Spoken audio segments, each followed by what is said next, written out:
And for our final slot, I'm now going to pass back to Ben, who's going to look at recent regulatory actions.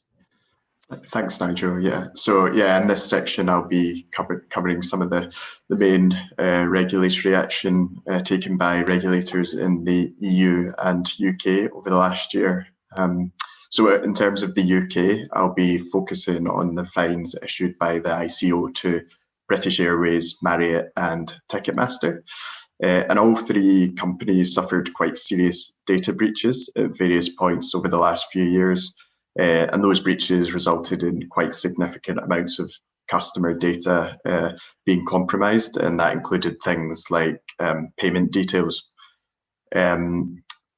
So that is why the ICO decided to take action against these companies. And as you can see on this slide, and over the course of 2019 and 2020, the ICO issued various notices of intention to fine the companies, which are essentially just preliminary fines.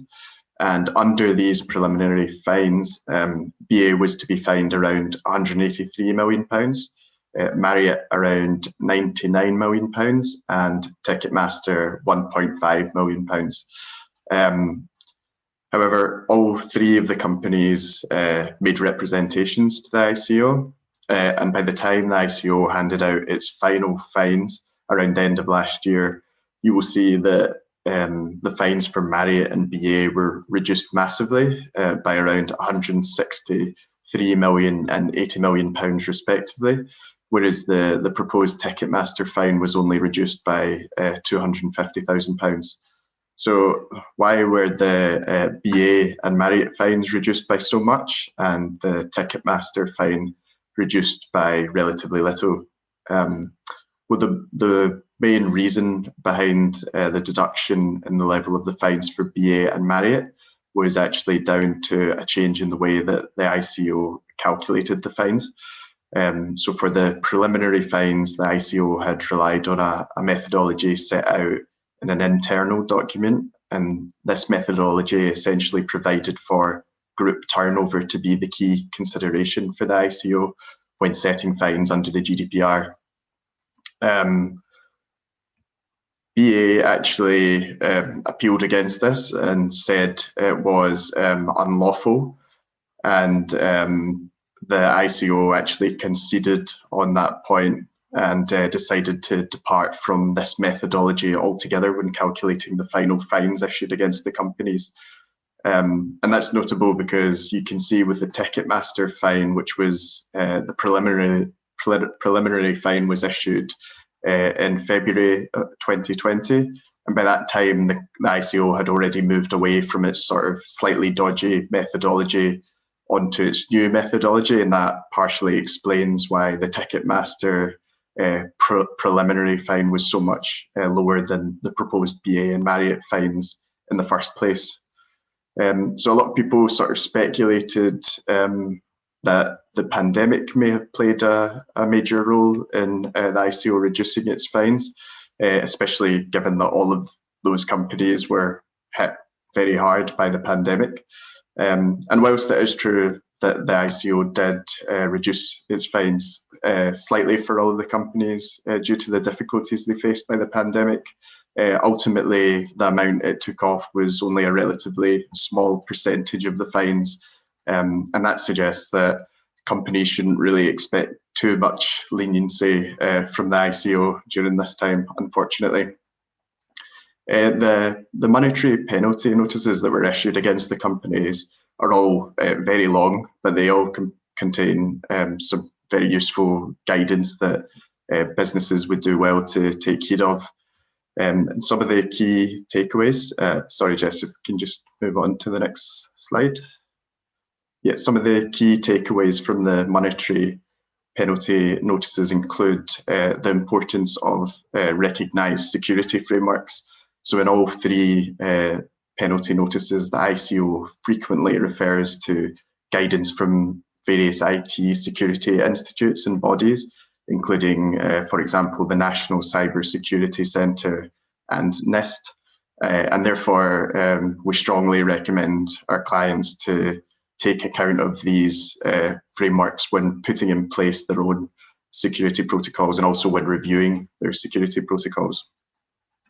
Another key takeaway is the importance of acting fast and cooperating with the ICO in the event of a breach. Both BA and Marriott had their fines reduced quite significantly, in part due to their speedy response to the breaches they suffered and also their cooperation with the ICO. This can be contrasted to the Ticketmaster response, which was slightly slow in the eyes of the ICO, and therefore they didn't have their fine reduced at all based on the speed of their response. Finally, an important point to note is that the principles, the GDPR's principles, might seem a bit high level and abstract, but they are actually important, and the ICO take these into account when issuing fines. And this is particularly important because if you fail to comply with the principles under GDPR, that actually attracts the highest level of fine under the GDPR.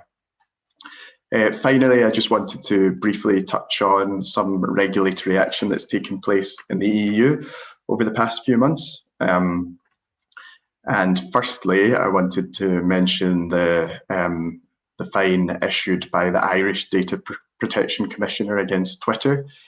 So Twitter was fined €450,000 for failing to notify a data breach within the required timeframe set out under the GDPR. And this was essentially caused by its staff being away on Christmas holidays. And it meant that Twitter Ireland didn't report the breach until around 12 days after it should have been reported. The interesting thing about this fine is that the Irish DPC actually wanted to fine Twitter significantly less than the €450,000 sum landed on. But it had to cooperate with other supervisory authorities across the EU due to the sort of cross-border nature of the incident. So they were having to balance it against some of the German supervisory authorities that actually wanted to fine Twitter up to €22 million for the breach, which seems slightly excessive to me. But the fact that the DPC ultimately went a bit lower in its fine won't help its reputation of being a little bit of a soft touch to the big tech companies that are headquartered in Dublin. Similar to the Twitter fine, Booking was also fined €475,000 by the Data Protection Authority in April this year. And again, that was for failing to notify a data breach in time. In that case, Booking notified the regulator 22 days after they should have done under the GDPR. And another interesting fine that was only given out yesterday relates to the Canadian company LocateFamily.com. And this is a website that uploads individuals' contact details to its website, and often without individuals actually knowing that that's happened. It was fined €525,000 yesterday by the Dutch DPA. And the Dutch that was for failing to appoint an EU representative under Article 27 of the GDPR, which the Dutch DPA said it made it difficult for individuals to get their details removed from the site. So these fines they follow a bit of a familiar format. We also had the Spanish Data Protection Authority in the last year handing out various fines for companies that failed to appoint a DPO.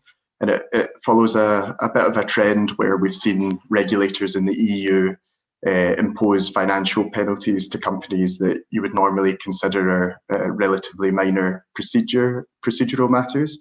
And that can be contrasted against the position in the UK, where it still seems like the UK, the ICO is slightly reluctant to impose significant fines under the GDPR for matters other than quite significant data breaches.